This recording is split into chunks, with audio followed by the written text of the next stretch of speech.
Thank you for coming along. Plenty of seats, guys. Well, plenty as a couple. 2 here at the front, a couple here and there, so feel free to take a load off and not stand all the way through. Right, thank you for coming along. First thing to address, on the outside of the building here, it says there's going to be 4 lessons. You may have noticed I've only brought 3 lessons. Do not feel you're being shortchanged. Just to compress this content into 30 minutes, what I've done is I've just effectively rolled 2 of those recommendations, 2 of the lessons into 1 lesson. So you still got the same amount of content. Next thing is, if you want the slides are available. Just come up to the Sosafe booth. We'll scan your badge and they'll email you a copy of the slides in the next couple of days. So don't feel you need to make a note of everything that's on here. The slides can be available to you. Right, okay, so who am I? So my name is Andrew Rose. I'm the Chief Security Officer at Sosafe, but in previous iterations and previous lives, I've been a Chief Security Officer at many different firms. Most notably for this presentation, I was CISO of Air Traffic Control in the UK for about 5 years, but I've also been CISO of MasterCard, CISO of a couple of global law firms, CISO of other places. Now I focus really just on the human aspect of cybersecurity because I think that's the most important aspect. All of these technologies that are for sale here are great and fantastic, but I bet you a person could get around every one of them by switching them off, by ignoring the control, by handing out their credentials to somebody else. People are the way around so many technical controls. People are your primary attack surface. That's what attackers are looking to do. If they can attack your organization, they'll do it through people because that's the easiest way in. I work for Sosafe. Now, you may have heard of Sosafe or you may not. We're the biggest European supplier of security awareness and behavior change content and tooling. Customers, lots of users all there. What differentiates us from many organizations that are in the same space is that we're a behavioral science company that focuses on cyber, not a cyber company that focuses on humans. So our chief exec officer is a behavioral scientist. We have about 30 behavioral scientists on staff, and we're here to make sure that we change people's behavior, not just increase their awareness, because increasing awareness doesn't really work. I mean, we all know what the speed limit is on the motorway. I won't ask how many of us would say we always adhere to that speed limit. So we know what the policy is, but our actual practice may be different. That's enough about Sosafe for the moment. If you want to know more, booth is at the back. You can't miss it. Big green ring in the sky. Let's get on to the main topic then. Aviation and cybersecurity. So why am I comparing these 2 things? I think there's a lot of similarity. The complexity of technical systems that we build these days, incredibly complicated, as indeed are aviation systems. If you ever have a look inside a bay on a plane, you'll see the amount of wiring and piping and stuff that goes on in there is incredibly complicated. We're building very complex systems that have very high risk associated with them. And they both involve both technology and people working in synergy to deliver this service. But what really came to my mind was the fact that having worked in aviation and seeing the improvements in safety, that goes against everything I see in cybersecurity. So this example, in 1970s, the risk of you getting on a plane, of you dying by getting on that plane, was 1 in 264,000. Every time you got on the plane, that was what the dice you were rolling. Now that doesn't sound terrible, but it's still pretty risky if that's fatalities. In 2022, that was 1 in 816 million boardings. That's an incredible improvement in safety. And you see that in this chart in terms of fatalities per trillion retail passenger kilometers. It continually improves, gets better and better. The safety is getting better and better in flights all the time. And guys at the back, there's 1 seat down the front if anyone wants to take it. So look at this chart. And this chart is the antithesis of every cybersecurity chart I ever see, because this is exponentially improving. And every chart I see on cyber looks like this. New vulnerabilities found every year, going up and up. The severity of those things getting worse and worse. The number of incidents happening every year, getting worse and worse and worse.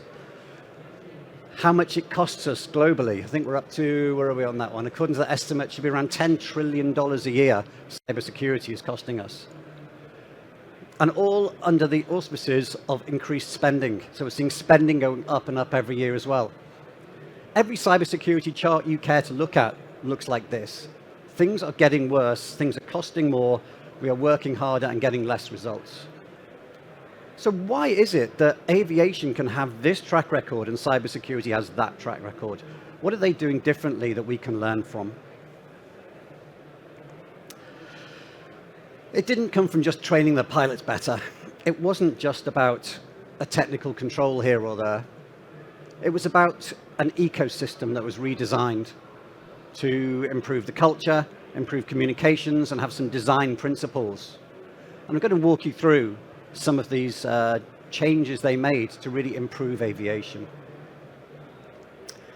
So the 3 lessons that we'll walk through today: blame-free culture, really learning the lessons that you can learn, and then safety by design. We'll discuss how these fit into cybersecurity and how cybersecurity often fails in these areas. First one, blame-free culture. Now, if any of you have seen me speak before, you may have heard this analogy, but it's so important that I forgive myself for repeating it. This is a lovely jet engine. Now, if you're an engineer and you're working on this jet engine and you drop a bolt into the engine, you have 2 choices. One is you go to your boss and you say, "Sorry, boss, I've just wrecked the jet engine. We're going to have to take the plane out of commission. We're going to have to deplane all the passengers. We're going to have to take the engine off the plane. We have to rebuild it. We're going to have to ruin our schedule for the day. We may have to put the passengers into a hotel. It's going to cause disruption." That's going to cost, I don't know, $1 million for the day of that, ruining our schedule for the next couple of days because that plane's not going to be available. That's a pretty tough conversation to have with your boss, to admit that you've made such an error, caused such disruption. That's option 1. There's an easier option. Option 2 is you just don't say anything. You just wander back and just hope that the bolt fell out the back and nothing happens. The problem is that things can happen and jet engines can fail, and you can be responsible for killing hundreds of people and causing millions and millions of pounds worth of damage by not reporting that issue. So we want them to choose option 1 every time, no matter what that failure has been, no matter what their culpability or the mistake they've made. We want them to have the guts to stand up and go, "I made a mistake." So how do you get people to really want to report things when they've made an error? Well, there's something in safety critical organizations called just culture. Now, has anyone in the room heard of just culture before? One person. Cool. Nobody had heard about it yesterday. I did the same presentation. So it's surprisingly unknown. But just culture, have a look online to see more about it, but it's used in healthcare, it's used in safety critical organizations. And this is one interpretation of it. You can interpret it in your own way for your organization. But basically, it's a flowchart to figure out how culpable that engineer is, that person is. The premise is that if that engineer makes a mistake, it's my fault. You made a mistake, it's my fault. I didn't give you magnetic bolts. I didn't give you a net to cover the engine so the bolt wouldn't fall through. I didn't give you the right training. I didn't put you in the right position to succeed. So it's not your fault the mistake happened, it's my fault for having poor processes. And so actually that means you can come forward and admit your mistake much more readily. So this helps you walk through that. Now, some of them are in different colors, and I'll come back to that a little later. But you can just think about this, gives you a model for having that conversation and not shooting the messenger. And that's really important because I think in IT, we do that far too much. It's not just about incidents, though. It's about any safety issue or any safety risk. So this is from the is it the FAA in America, the chart showing how many safety concerns are reported. But basically, any employee is encouraged to report any safety issue that they have. Any concern they have, anything they see, they can bring that forward and it will be listened to and taken seriously. Now, cyber doesn't really do that. Cyber doesn't really encourage people to come forward and talk about concerns or risks. It's just all pushed to one side. We've got to get the time right, we've got to get this project delivered. Don't cause a fuss, don't make waves. And that's something that Aviation does really well, is encouraging this dialogue, this feedback from users.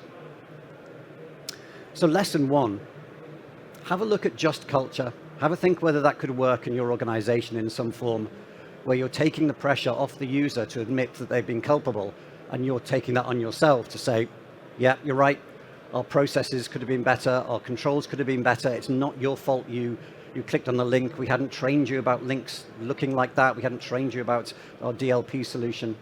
Think about how you can embrace this and embrace failure and celebrate people finding new ways to fail. So you're encouraging them to come forward and rewarding them even for finding new ways that things may fail. That's lesson 1. Let's get on to lesson 2, which is all about learning lessons. Now, Swissair had a crash in 1998 when there was a fire in the cockpit. And the type of plane was an MD-11, I believe. Yeah, MD-11. They spent about 3 years investigating that crash.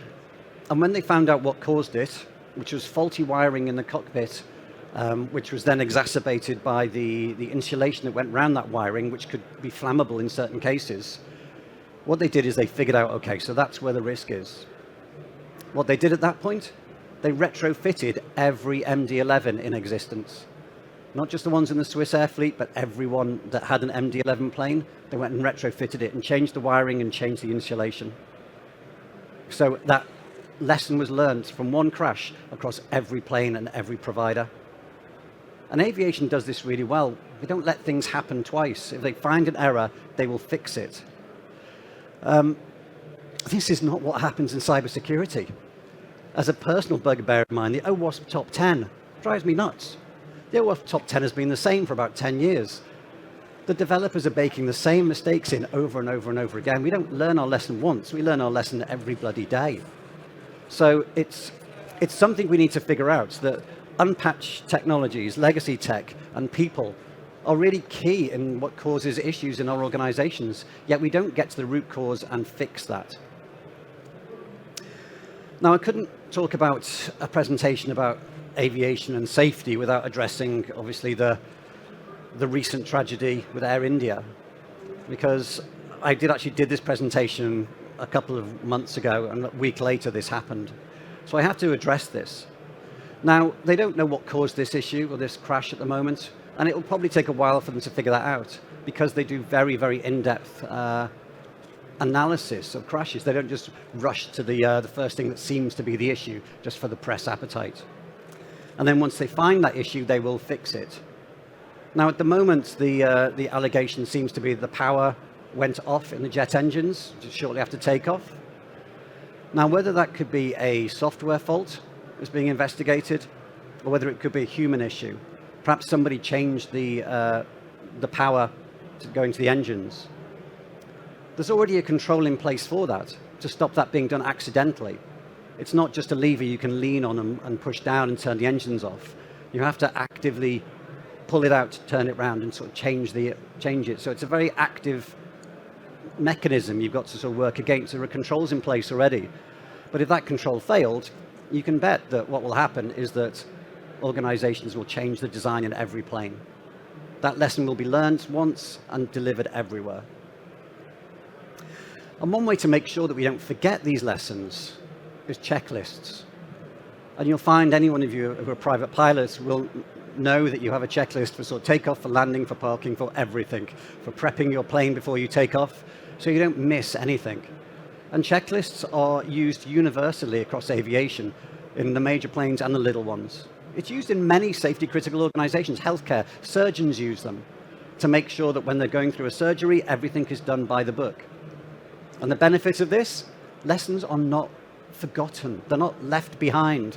You don't realize that, oh yeah, patching is really good, we should patch. And then 6 weeks later, you forget about patching. As lessons are learned, they're learned forever, and they're kept and they're maintained. Again, cyber, not very good at that. We do tend to forget things. Our prioritization tends to be a bit haphazard depending on the day or what else is happening elsewhere.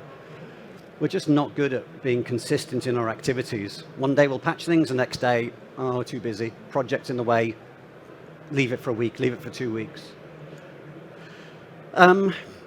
Okay, so learning your lessons and keeping them. Now, a lot of the issues and problems that you see come from a technical failure or a human failure. That's commonplace for cyber issues, commonplace for any sort of accident in these sort of fields. But one of the things that aviation also looks at is the concept of organizational accidents. And I think this is important for us to think about, because I think this is very relevant to cybersecurity. It's not always the individual's fault. In fact, rarely is it the individual's fault. If they're not given the right processes, if they're not given the right training, if the right prioritization isn't done within the organization, then actually you're building up that risk. And so actually organizational decisions can end up creating risk that we face. Well, think about the example I just said. You know, a project is coming forward and you should be doing your vulnerability management and your patching, but they say, no, actually don't patch because we'll just have to retest the whole project. Leave it for a couple of weeks, let the project bed in, and then we'll go through the patching cycle. That's an organizational decision to embrace risk and keep your vulnerabilities being high. So aviation recognizes that there are organizational causes for risks as well. Yeah, and we often do this. We often patch the immediate problem rather than the root cause. Now, coming back to the just culture piece, and I mentioned how certain pieces on there had a different color. The general indication on this is that if it's a purple color, it's probably an organizational issue, not an individual one. So, let's see, did they knowingly, let's see, procedures clear and full, that one. So the procedures aren't full, and we've given an engineer, go and follow these procedures, go and fix the engine, and he makes a mistake. Well, whose fault is that? It's not the engineer's fault, is it? It's my fault for not creating the right procedures for them to be full and clear. So that's an organizational issue. The same is true of, the last one. Does this person have a history of violating procedure? Well, if they do, what the hell are you doing putting them on a safety critical task? You know, that again, that's an organizational failure for making the wrong choice of putting that person on that job. So it's something to think about, that actually the culpability is not always on the individual. It can be more organizational. And how do you treat that within your enterprise? So, lesson 2. Try and really learn those lessons, identify those lessons. Aviation takes any incident or near miss very seriously and has very formalized lessons learned, which are tracked through to make sure they never make those mistakes again. In cybersecurity, we so rarely do that. We will learn those lessons and we will forget them the day as soon as we leave the room. Create indelible memories with checklists. Make sure you don't forget the lesson you've learned from your last incident or the last problem that you faced. And then bake in accountability to prevent that reoccurrence. There's another soapbox I get on quite regularly about this sort of fix the system and not just the operator. And I believe that actually a lot of cybersecurity's issues are not cybersecurity issues. The biggest problem we face is a quality issue in other departments. If IT was better at patching, all our vulnerabilities would go away. If our developers were better at coding without putting vulnerabilities into our code, again, a lot of our security risks would go away. So it's actually a quality control issue in other departments. The same is true of legacy tech. Those business owners of those legacy systems were better at planning and at allocating resource, then we wouldn't have these big legacy tech systems that were dragging around with us. Quality control. A lot of cybersecurity problems are caused by poor quality control in other departments.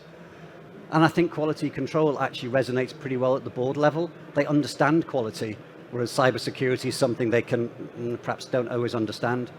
So changing that dialogue, changing the way you describe cybersecurity to them, can be something interesting to do. So that's the fix the system, not just the operator. Personal soapbox there. I will get off that now. Okay, that's lesson 2. Let's go into final lesson, lesson 3. And this is about designing safety into the systems. Now, when an aviation system is designed, they will use lots of sort of resilience methodologies. They have the normal traditional resilience of backups and dual routing of network cables and power coming in from different sides. All that normal stuff is used. But they have lots of other techniques they'll use too. So overstaffing is one that we used to use at air traffic control. So we needed 30 air traffic controllers in for a shift. We would invite in about 33, 34, and then we'd send the extra ones home. But that made sure that if somebody phoned in sick or if someone was stuck in traffic and couldn't get in, we weren't over-pressurizing the ones that were remaining. We didn't go, okay, we'll just do it 27 then when we know we need 30. We would actually over-scope the delivery.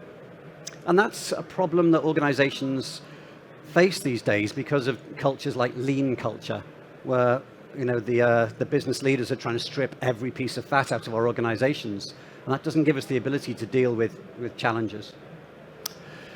Segregation, network segregation, huge amount of network segregation to limit blast radiuses.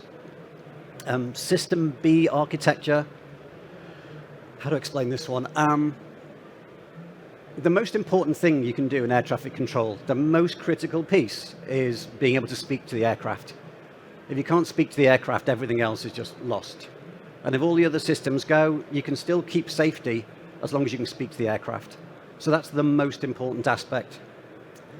So what they do is they make sure that not only do they have a resilient system providing communication to the aircraft, but they have a second system built on a completely different technology stack, different architectural principles, using different staff and different technologies.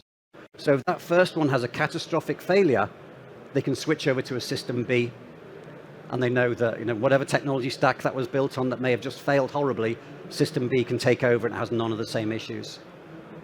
It's stupidly expensive because you need to retain a system that you hopefully will never use, and you need to have staff who are sat there maintaining a system that you will never use. But when you get into those high criticality, high safety issues, having a system B gives you confidence that you can keep things safe and keep people alive. So it's hugely reassuring to know that those things exist. And then graceful deterioration. They know how their systems fail. They know how they can see systems starting to fail. And I think in cybersecurity too often, what we see, the first indication we have of a system failing is when it just stops responding.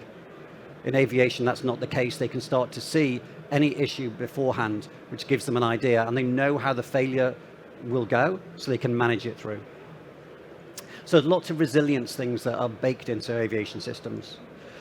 Within IT, not good at this. Generally, we create very technical systems. I'm sure we've all seen the XKCD cartoon with all the modern day systems built on a tiny, fragile that's of open source being maintained somewhere.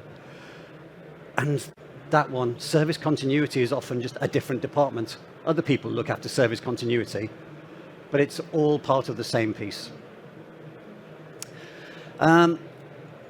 Aviation keeps humans in the center of any design. Now, you don't actually need a pilot in your plane, because autopilot can take planes off, it can fly planes, it can land planes. You don't need a pilot.